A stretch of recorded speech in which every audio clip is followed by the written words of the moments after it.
c'est vrai que les premiers résultats de l'équipe de France ont commencé en 99 avec un titre de vice-champion du monde en Norvège, et en 2003 avec un titre en Hongrie auquel j'ai participé en tant que supporter, j'étais là-bas. Et maintenant 15 ans, ça fait 15 ans après, l'équipe de France domine le handball européen. Moi, je vois une grande différence. La première, c'est que les joueurs sont plus les mêmes. Par contre, l'entraîneur est resté le même. Même s'il y a eu une petite incartade de 2 ans il y a quelques années, Olivier est resté à la manette de cette équipe.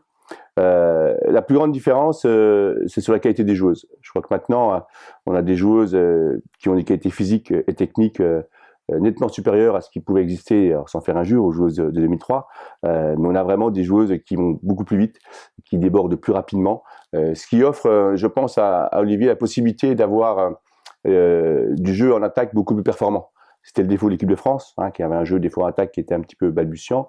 Je pense qu'on manquait de qualité physique, on manquait de qualité technique, ce qui fait que maintenant, avec des joueuses qui à tous les postes sont relativement bonnes, voire font partie des meilleures joueuses du monde à leur poste, ça offre à Olivier la possibilité d'avoir un jeu en attaque beaucoup plus performant qu'il l'a été les années précédentes. Par contre, il y a une chose qui est restée un petit peu identique, c'est le jeu défensif.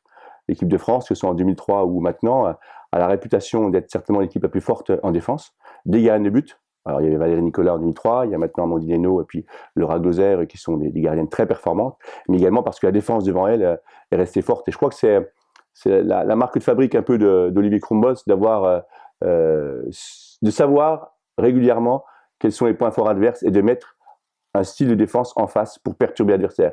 Il a toujours su savoir déjouer le jeu adverse, et je crois que ça lui est resté, et encore sur la dernière compétition, alors, avec des dispositifs des fois peut-être moins ambitieux qu'il y avait il y a quelques années, mais avec des joueuses, Béatrice Edwige qui met des fois sur le poste 2 ou sur le poste 3, des fois Alexandre Pinault qui défend également sur certains postes, et ces changements-là ne sont pas du hasard, ils sont dans le rapport de force, ils considèrent que Béa est capable de très bien défendre sur cette joueuse-là, et c'est vrai que l'adversaire, on sent qu'il est généralement très perturbé par rapport au jeu défensif de l'équipe de France, et ça, c'est resté, que ce soit en 2003, que ce soit en 2017 ou en 2018, ça reste un petit peu la marque de fabrique de l'équipe de France.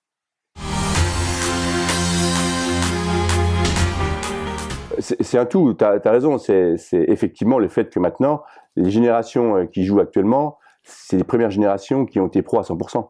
Elles ont commencé à avoir un salaire régulier il y a 5, 6, 7, 8 ans à peu près. Donc c'est des joueuses qui avaient 17, 18 ans il y a 8 ans, qui maintenant arrivent à maturité entre 25 et 30 ans et qui ont fait de l'activité handball leur propre métier.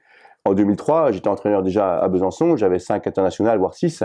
Elles n'étaient pas vraiment pros, elles étaient profs à côté, elles bossaient à côté, donc elles ne pouvaient pas consacrer autant de temps à l'activité handball.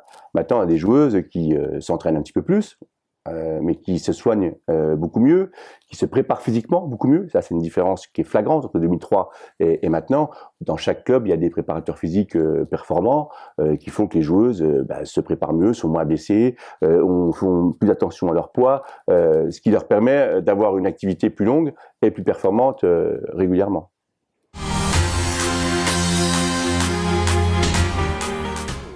Alors, c'est grâce au club. Alors, l'équipe de France fait son job. Olivier sait choisir les joueuses qu'il faut et créer un groupe. Par contre, ces joueuses-là, elles jouent pratiquement toutes en LFH depuis quelques années, même si c'est important que certaines aient fait des retours dans les gros clubs européens. Amandine joue à York, qui est l'un des plus grands clubs européens. Quand régulièrement, tu as de la Coupe d'Europe et des matchs de haut niveau, évidemment, tu progresses.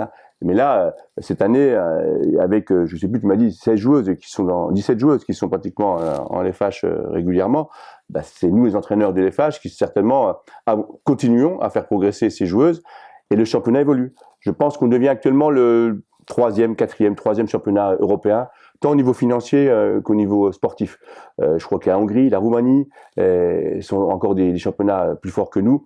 Par contre, on n'est pas passé dans les pays nordiques, on est passé dans l'Allemagne, largement devant l'Espagne. Donc, on devient attractif.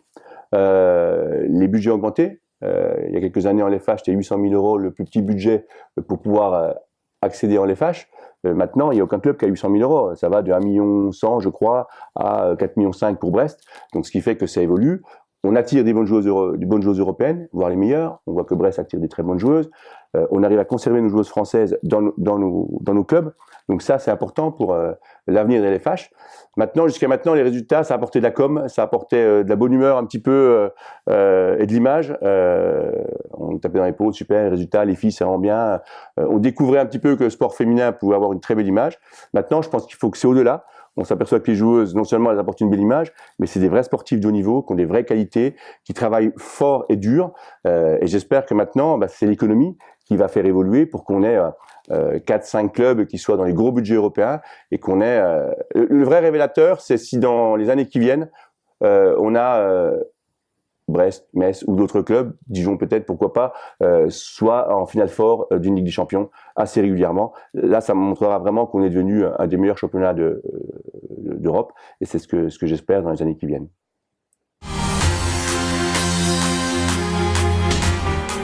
J'espère fortement. Si on peut retenir une chose en 2003, c'est qu'il ne faut pas compter sur les autres. Il ne faut pas compter uniquement sur la Fédé, il ne faut pas compter uniquement sur les médias, il faut compter sur soi-même. C'est-à-dire que chaque club doit tirer parti de ce qu'a proposé des résultats de l'équipe de France. Alors c'est vrai que si on parle pour Dijon, on n'a pas d'international, d'accord. Metz a repris avant-hier entraînement, les médias sont plus présents parce qu'il y a 8 internationales. Mais ça fait rien, je pense que chaque club doit tirer parti. Quand une internationale française vient jouer à Dijon, ça doit être un événement. Quand on rencontre une internationale française, ça doit nous faire progresser, nous, sportivement, parce qu'on sait que c'est une des meilleures joueuses du monde. Donc il faut surtout que je pense que les clubs sont structurés, tant sur le plan sportif, j'ai dit précédemment, mais également sur le plan com. Et maintenant, il y a des gens comme toi, dans chaque club, il y a des gens qui sont performants et qui doivent vendre, parce que ça se vend, le handball féminin. Il ne faut pas attendre que parce que l'équipe de France, on l'a vu à la télé, des bonnes joueuses qui courent dans tous les sens et qui ont une belle médaille, il y a forcément le public qui va venir. Maintenant, il faut qu'on soit fort dans les clubs pour aller chercher ce public, pour remplir nos salles, parce que pour attirer les partenaires, il faut qu'on ait les salles pleines.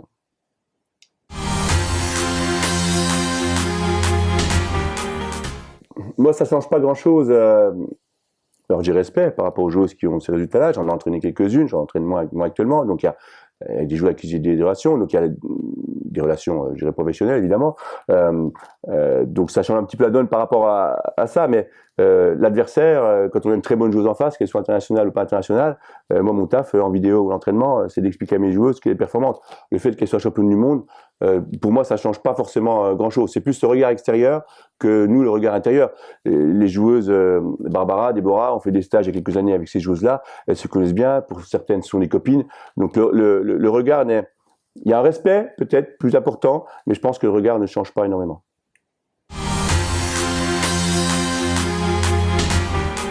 Le mot qui me vient à l'esprit, c'est le mot performance. On a rarement vu une équipe dominer ce championnat, comme l'a fait l'équipe de France. Et on a vraiment vu des joueuses très très performantes, très exigeantes envers elles-mêmes.